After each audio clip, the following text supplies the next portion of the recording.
Ilabas ang mga yan. Dali! Ha! Tayo! Tayo!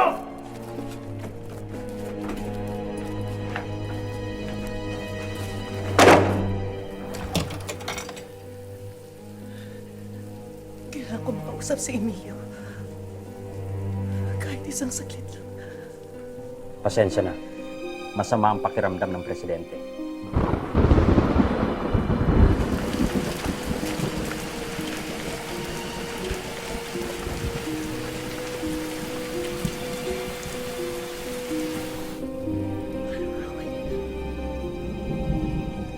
Sandali lang.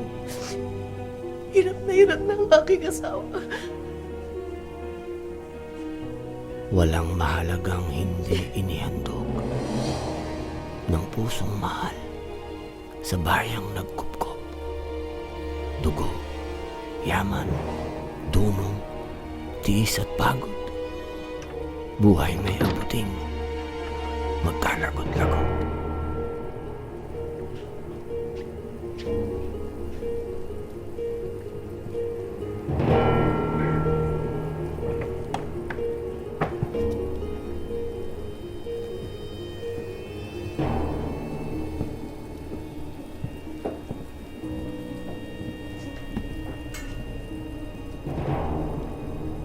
Ekscelensya, nandito si Oriang.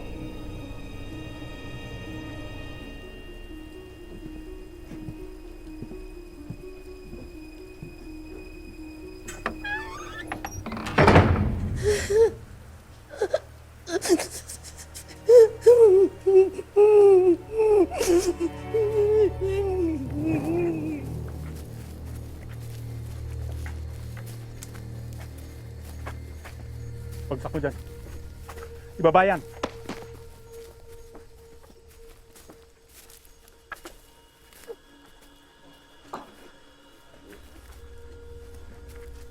Itabi niyo sa kapatid.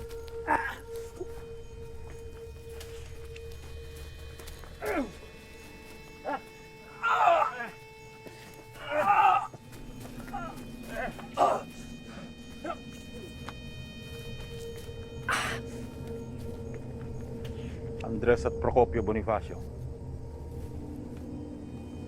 Kayo hinahatulan ng kamatayan.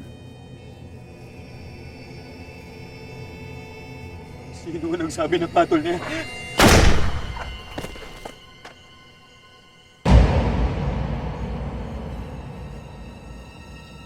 Pagpamanhin mo na, kapatid. Tumutugon lang sa utos.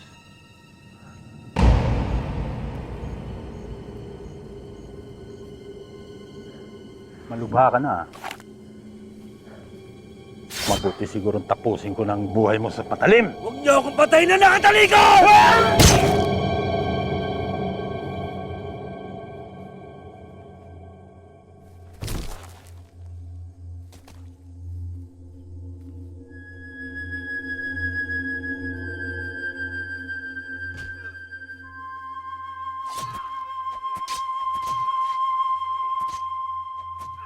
Ipaghandog-handog ang buhay.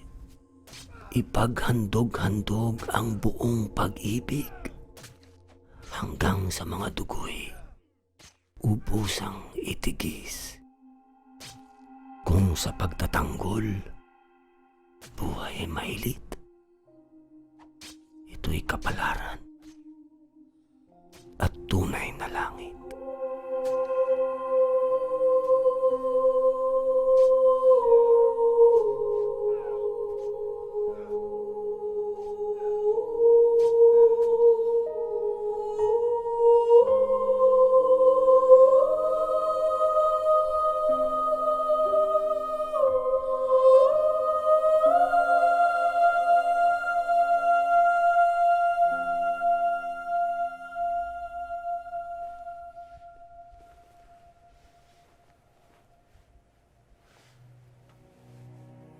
Traidor bang ituring ang taong ibinigay ang lahat alang-alang sa kalayaan?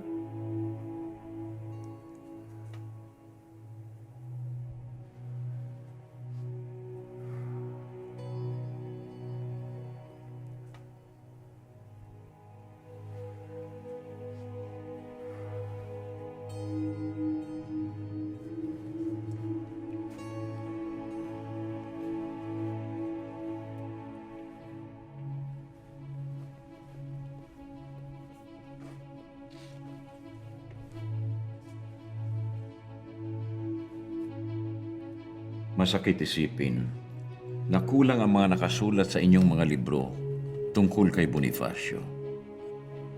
Pero ang mas masakit ay ang patuloy na pagpatay sa ating mga bayani, ang pagsasawalang halaga sa kanilang mga ipinaglaban. Papakilala ko sa inyo ang unang Pangulo. Naririnig natin ang mga storya tungkol sa kanya. Nababasa at napag-aaralan. Pero hindi natin alam ang mga totoong pangyayari. Kaya hayaan niyo po ako na ikwento sa inyo ang tunay na buhay ni Andres Bonifacio.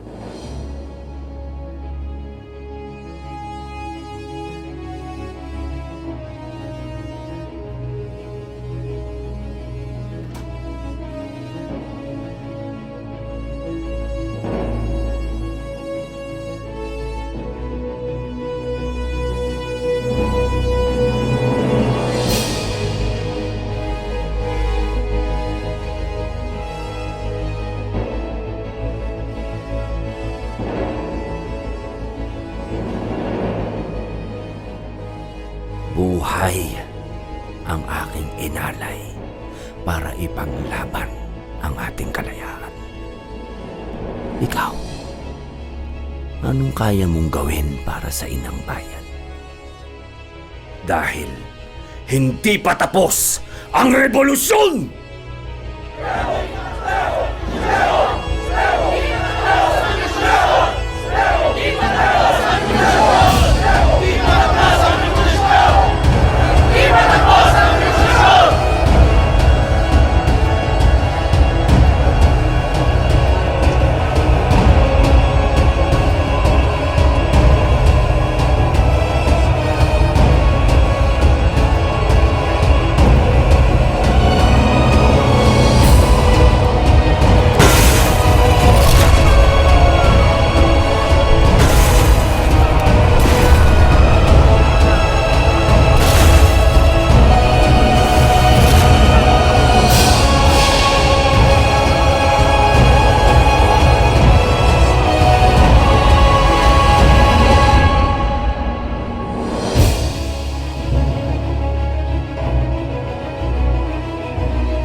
Walang umiiral na mag-isa, Hoven.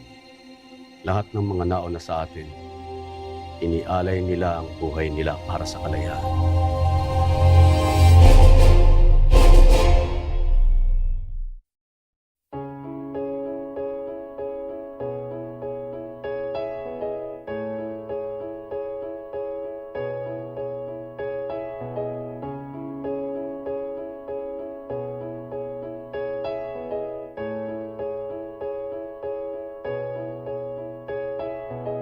Di uusad kung lakad ay paatras.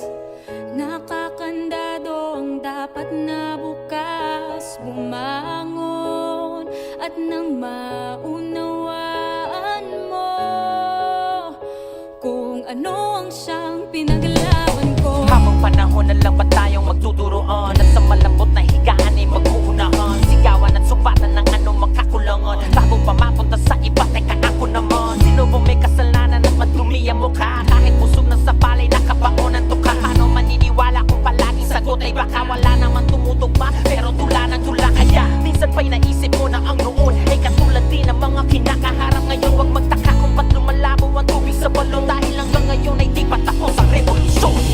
Di uusad kung lakad ay patras, nakakandado ang dapat na bukas. Umangon, panindigan mo ang tugon, dahil di pa tapos ang revolusyon. Ang nais ko rin naman ay mapayapang paraan, ngunit kailangan sumalag kapag ika'y inundayan ng patalim. Sa dilim, nagkalat na sakim, mga maliliit na mga natitiin, ipinasa ng itak na ginagamit sa digmaan para sahin ng matapang. Ngayon siya ng ibang bayan ng tagaani, mga bagong bayani na tugon sa hindi matapos at paulit-ulit na tanong. Kaibigan, minsan ba'y naisip mo na ang noon ay katulad din ng mga kinakaharap ngayon? Huwag magtaka kung ba't lumalamo ang tubig sa balon, dahil hanggang ngayon hindi pa tapos ang revolusyon. Di uusad kung lakad ay patras, nakakandado ang dapat na bukas. Umangon at nang maunawaan ko kung ano ang siyang pinaglaban ko. Di ako nagkaroon ng pagkakataon na makapagpakilala. Simula noon ang tawag nila sa akin ay yung pasimuno. Habang ang nais ko lamang naman ay mamuno at ituro ang daan. Katulad nyo rin naman ako tinulak sa burak, pagkatapos pagbintangan ng mga taong aking itinuring na kapatid. Gamit ang kutsilyo lupit na hawak ay pinati, lahat ay kailangan lumaban kapag inaapi na. Kahit tumanak ang dugo at ang puti maging pula, matapos ang lahat ang sinulat at sabi nila. Kung sino ako talaga, kilala mo ba? Lupang tinatapakan mo, bakas na nilakaran ko, dusang binabalikat mo, ayong siyang binuhat ko. Lupang tinatapakan mo, bakas na nilakaran ko. Di ako nagkaroon ng pagkakataon na makapagpakilala. Simula noon ang tawag nila sa akin ay yung pasimuno. Habang ang nais ko lamang naman ay mamuno at ituro ang daan. Katulad nyo rin naman ako tinulak sa burak, pagkatapos pagbintangan ng mga taong aking itinuring na kapatid. Gamit ang kutsilyo lupit na hawak ay pinati, lahat ay